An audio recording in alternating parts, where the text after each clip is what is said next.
Assalamualaikum warahmatullahi wabarakatuh. Perkenalkan, nama saya Imam Wahyudiwinata, jurusan Pendidikan Fisika dari Universitas Maliku Saleh. Saya mahasiswa kampus mengajar angkatan ke-7. Nah, di sini saya akan menjelaskan beberapa poin-poin penting pada pembekalan di minggu pertama. Nah, materi pertama pada minggu pertama yaitu pedagogi. Nah, pedagogi ini teori mengajar atau strategi kita mengajar. Nah, pedagogi memiliki beberapa kompetensi. Yang pertama, pemahaman kita terhadap peserta didik, perancangan dan pelaksanaan pembelajaran, evaluasi hasil pembelajaran, dan pengembangan peserta didik untuk mengaktualisasikan berbagai potensi yang dimilikinya. Nah, jadi dari beberapa kompetensi pedagogi ini, yang paling penting perancangan dan pelaksanaan pembelajaran, karena ini sangat berpengaruh untuk tujuan kita untuk dalam pembelajaran. Nah, selanjutnya kita masuk di materi kedua pada minggu pertama, yaitu andragogi. Nah, andragogi ini teori pembelajaran untuk orang dewasa yang menekankan karakteristik dan kebutuhan unik dari pelajar dewasa. Nah, andragogi ini memiliki beberapa prinsip, yang dimana prinsip konsep diri, dimana orang dewasa mempunyai prinsip untuk bertanggung jawab kepada kehidupan sehari-harinya. Nah, yang kedua ada pengalaman. Orang dewasa mampu membawakan banyak pengalaman ke lingkungan belajar. Nah, jadi kami mahasiswa kampus mengajar angkatan ke-7 memiliki pengalaman di luar, seperti belajar di kelas waktu kuliah itu sangat berbeda dari belajar di kelas pada saat SMP nanti saat penugasan. Nah, jadi pengalaman kami akan kami bawa ke kelas yang akan kami kunjungi nantinya. Selanjutnya ada kesiapan belajar. Nah, orang dewasa harus benar-benar siap dan mereka harus yakin hal apa saja yang akan disampaikan dan diyakini bahwasanya hal ini penting untuk diyakini orang. Nah, yang selanjutnya ada orientasi diri. Nah, orang dewasa berorientasi pada tugas dan belajar dalam keadaan terbaik ketika mereka dapat penerapan langsung. Selanjutnya ada motivasi. Nah, orang dewasa harus termotivasi oleh faktor-faktor internal seperti keingintahuan, pengembangan pribadi, atau kemajuan karir. Selanjutnya materi pada saat hari kedua yaitu asesmen atau pengumpulan informasi. Nah, asesmen ini dapat dilakukan untuk mengetahui hasil pembelajaran, menyusun strategi belajar maupun sarana belajar. Informasi yang diperoleh dari asesmen berupa pemetaan hal-hal yang sudah dikuasai siswa. Nah, jadi asesmen ini juga memiliki beberapa prinsip. Yang pertama itu ada valid, reliable, fleksibel, adil, dan memberikan umpan balik terhadap siswanya. Selanjutnya ada konsep dasar kurikulum merdeka di SD, SMP, dan SMK. Nah, di sini saya mencatat poin penting yang dimana visi pendidikan Indonesia mewujudkan Indonesia maju yang berdaulat, mandiri, dan berkepribadian melalui terciptanya pelajar Pancasila yang bernalar kritis, mandiri, beriman, bertakwa kepada Tuhan Yang Maha Esa, dan berakhlak mulia, bergotong royong, dan berkebinekaan global. Nah, jadi tadi itu poin penting yaitu visi pendidikan Indonesia yang dimana menerapkan profil Pancasila, yang dimana mempunyai struktur ini mempunyai dua komponen, yang dimana pembelajaran intrakurikuler dan pembelajaran kokurikuler. Yang dimana pembelajaran intrakurikuler ini kegiatan pembelajaran untuk setiap mata pelajaran mengacu kepada capaian pembelajaran.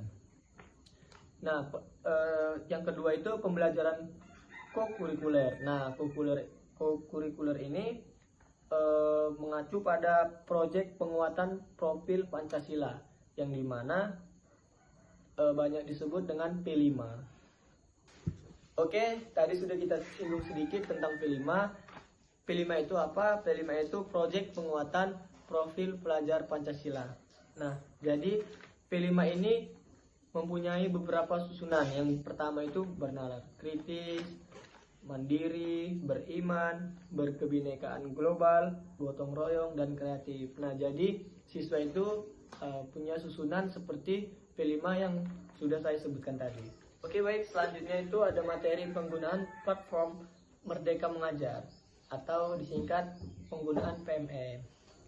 Nah, di sini pada saat pembekalan hanya memberikan informasi untuk mendownload aplikasi Merdeka Mengajar, dan kita dapat melihat beberapa video inspirasi untuk kita mengajar nanti pada aplikasi tersebut. Jadi pada saat pembekalan di materi ini hanya menyampaikan bahwasannya kita harus menggunakan Merdeka Mengajar untuk melihat video-video atau informasi yang dapat membuat inspirasi pada saat nanti kita penugasan. Jadi kita bisa mencontoh beberapa informasi dari aplikasi tersebut. Selanjutnya, implementasi kurikulum Merdeka di SMP. Kurikulum Merdeka itu adalah kerangka kurikulum yang lebih fleksibel, sekaligus berfokus pada materi esensial dan mengembangkan karakter kompetensi peserta didik. Di sini mempunyai beberapa poin penting, yaitu pembelajaran berbasis proyek, fokus pada materi esensial, fleksibilitas. Nah, itu adalah beberapa poin penting pada kurikulum Merdeka. Selanjutnya ada konsep dasar literasi. Yang pertama itu literasi apa sih? Literasi itu kemampuan untuk mengenali, memahami, menafsirkan, menciptakan, dan berkomunikasi menggunakan simbol visual dan digital mengenai topik lintas disiplin dan keilmuan. Nah, ini pengertian ini diambil dari ILE 2016. Kita dapat menguatkan literasi dengan cara memetakan kemampuan literasi siswa di awal pembelajaran. Jadi pada awal pembelajaran itu kita membuat 10 menit atau 15 menit untuk membaca terlebih dahulu.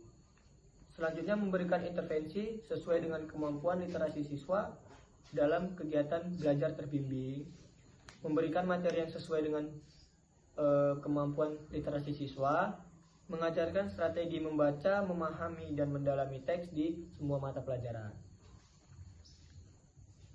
Selanjutnya ada konsep literasi digital. Nah, konsep literasi digital ini paling sering digunakan pada saat zaman sekarang ini. Kenapa? Karena berbagai informasi bisa kita baca dan kita lihat di media sosial kita. Tapi pada saat pembekalan ada beberapa catatan yang dimana hati-hati dalam menggali informasi di digital ini. Kenapa? Karena banyak sekali informasi-informasi yang hoax, tidak benar adanya. Jadi setelah mendapat informasi dari media sosial dan dari manapun, itu harus dicari tahu terlebih dahulu sehingga tidak menimbulkan hoax untuk penyebaran ke orang lain atau keluarga. Selanjutnya, memilih bacaan SD, SMP, dan SMK. Kita harus tahu tempat penugasan di level mana. Nah, maksudnya itu ketika kita ingin memilih buku bacaan, kita harus tahu, misal saya penugasan di SMP. Nah, saya di SMP itu level pembacanya yaitu pembaca madya atau dalam huruf itu D. Jenjang ini mampu memahami beragam teks dengan tingkat kesulitan menengah. Nah, jadi pembaca madya seperti tempat saya penugasan nanti di SMP, yaitu para pembacanya para pembaca madya, sehingga mereka kemungkinan sudah memahami beragam teks dengan tingkat kesulitan yang menengah. Selanjutnya ada strategi membaca di SD, SMP, dan SMK. Di sini ada beberapa poin penting saya catat, yaitu komponen AKM literasi. Yang pertama itu ada konten. Konten ini meliputi teks fiksi dan teks informasi. Yang kedua ada level kognitif, yang meliputi menemukan informasi dan menafsirkan dan mengevaluasi. Yang ketiga ada konteks. Konteks ini meliputi personal, sosial budaya, saintifik, ragam strategi literasi. Baik, selanjutnya strategi membaca SD, SMP, dan SMK. Mungkin dari beberapa sekolah ini memiliki perbedaan strategi membacanya karena dari jenjang pembacanya saja sudah beda. Nah, di sini ada komponen AKM literasi. Yang pertama ada konten, meliputi teks fiksi dan teks informasi. Selanjutnya itu ada level kognitif, di mana siswa menemukan informasi, menafsirkan, lalu mengevaluasinya. Yang ketiga ada konteks, meliputi diri sendiri atau personal, sosial budaya, dan saintifik. Nah, strategi membaca ini memiliki ragam strategi literasi, yang dimana kita membacanya nyaring, kita mengamati dan memprediksi, lalu kita menggunakan pengaturan grafis, seperti ketika kita dalam ruangan, contohnya kita sebagai guru, kita membaca nyaring. Kenapa? Karena agar pada saat kita membaca, mereka juga harus mendengarkan, tidak bosan untuk mendengarkan cara kita membaca. Jadi cara membaca juga sangat penting untuk para siswa agar dapat mengamati dan memprediksi, juga membuat mereka lebih paham pada teks yang dibacakannya. Menggunakan pengatur grafis. Nah, di sini pada saat di kelas kita memajang atau kita membuat kata-kata lalu kita pajang di kelas. Jadi seperti itu, membuat pengaturan grafis. Cukup sekian dari materi minggu pertama. Akan ada selanjutnya materi di pembekalan minggu kedua. Terima kasih.